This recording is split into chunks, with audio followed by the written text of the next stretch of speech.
I'm delighted to be joined once again by IDF Reserve Major General Eitan Dangot, the government's former point man for coordinating the carrots and sticks that Israel uses in the West Bank and Gaza. Before we get to our interview, here's a quick look at his very distinguished career.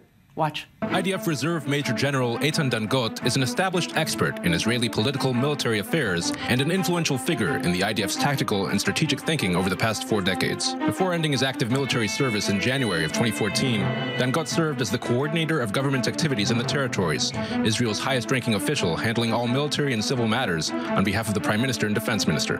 Prior to that, he had served as a military secretary to 3 ministers of defense at some of Israel's crucial junctions over the past decades, such as the Second Lebanon War, the kidnapping of IDF soldier Gilad Shalit, and the 2009 conflict in Gaza. Enlisted in 1978, Dangot spent most of his military service in the IDF's artillery corps, first as a battery commander at the Russia 402nd Battalion, and later as battalion commander. During the preparations for the First Lebanon War, his men were attached to the Paratroopers Brigade. As a result, Dangot trained his soldiers in infantry fighting to prepare them for the task ahead. On the battlefield, Dangot and his men fought alongside the paratroopers, participating in key battles of the First Lebanon War, such as the landing at the mouth of the El Wali River and fighting in the streets of Beirut, changing and diversifying the Corps' capabilities for years to come. Dangot then went on to head a commander's course at the Field Gunners School, and later served as military attaché in the Netherlands. Upon his return to Israel in 1995, he became the commanding officer of the IDF Southern Command and commander of the Artillery Training Center. From 1999 to 2001, Dangot held the position of head of the Planning Directorate, before being promoted to the rank of Brigadier General and moving up to command the Homefront Command headquarters. There he led the Israeli search and rescue mission to Mombasa, Kenya, after a devastating bomb attack on an Israeli hotel. Eitan Dangot, general, educator, and entrepreneur, welcome to Strictly Security. Great to have you back. Don't go away. Thank you. So we have to start with the question, the burning question. Is Israel on its way to another war in Gaza that neither side wants at this time?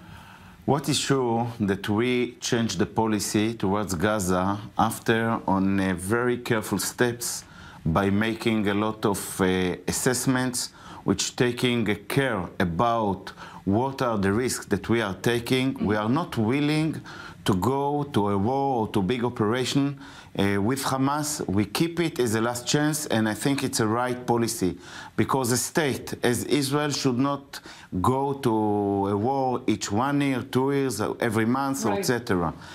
It's been 4 years, maybe it's time. Maybe it's time, but where we are looking around us on the Middle East, right, the problems with Iran in the north, and where we are assessed and estimate what's going around us, I think that we are on a way of a crash with Hamas. We change now the steps, because after we wait more than 1.5 months, till Hamas continues its attack along the border, right, and with the attacks and burning all the fields around Gaza, with all the messages that we pass due Egypt and other kind of partners, right, in the area, I think that Israel made a very clear step to Hamas to decide. If you continue in such a way, we will create kind of escalation that we will say when, how, and what will be the damage for you? Well, that's the thorny point in all this, because as Israel escalates, and the Prime Minister, after a weekend, last weekend was the most violent since the 2014 last war in Gaza, and he says that Israel and Hamas are involved in an exchange of blows that are not over yet. So as you're escalating to send messages, how do you prevent it from tipping over into war? I think that, again, Hamas in a junction which it has to make its decision. Hamas is a very radical terror organization, not recognize Israel, would like to destroy, to kill people, and to damage the security forces. But on the other end, what's going around us, all the modern Arab countries, right, especially Egypt as the key point, will have a great interest with the problem with Iran now, are aware to the problems of Gaza in the economic field for the civilian, make a big program, as we hear from foreign sources, for Gaza. Israel made in the last 50 days itself as a part of such a problem, give Hamas opportunity. On the other end, Israel is part of that program. Yes, joined it. Yeah. Israel can fulfill a full partner for such a program. But on the other end, who is the other side for handling such a program? It's the unity of Hamas, right, the regime of Hamas, which are looking without any care to the population. They are not willing to release the bodies of our 2 soldiers, not bringing back innocent prisoners they are keeping in Gaza, don't make any kind of disarm, any kind of one step to make and to move the efforts to the population. It means to Hamas, we will come to it. It can be now in a reel of talking and decide how, or on the other hand, we will have to beat you, we will have to weaken you, we will have to damage you. You will not be able to damage our children, our elders, our fields, our great will to live as a democratic country. Let's talk about the Egyptian role and how critical they are, and the UN for that matter, not only in tamping down hostilities at the Gaza border, but in effecting long-awaited reconciliation between the PLO and Hamas. First, let's make a clear statement by me.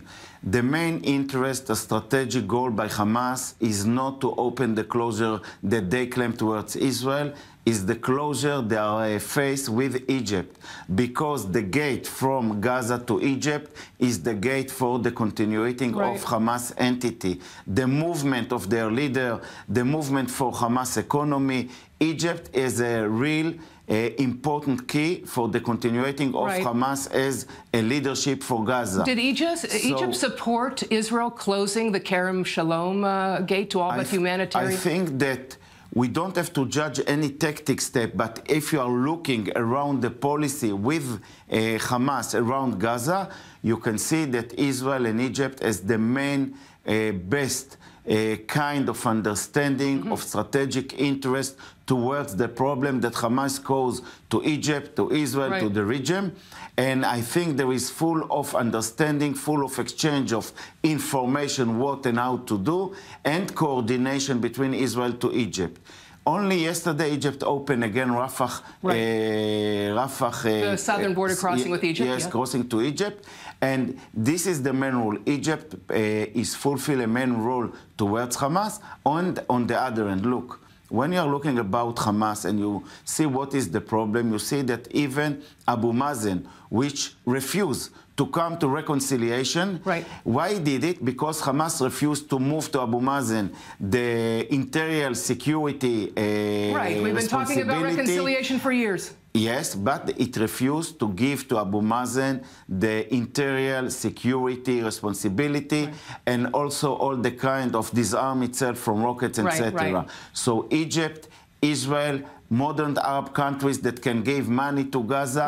On the back, you see that United States even also choose now Gaza as the first opportunity. For an economic revitalization. But when you don't have for a wedding the 2 sides, and Hamas is continued to be the terrorist organization, they should maybe get their lessons due. So let's talk about these lessons. We are not looking for it. Let's talk about this threat, a very credible threat that Israel, they had a major brigade-size exercise down at the border.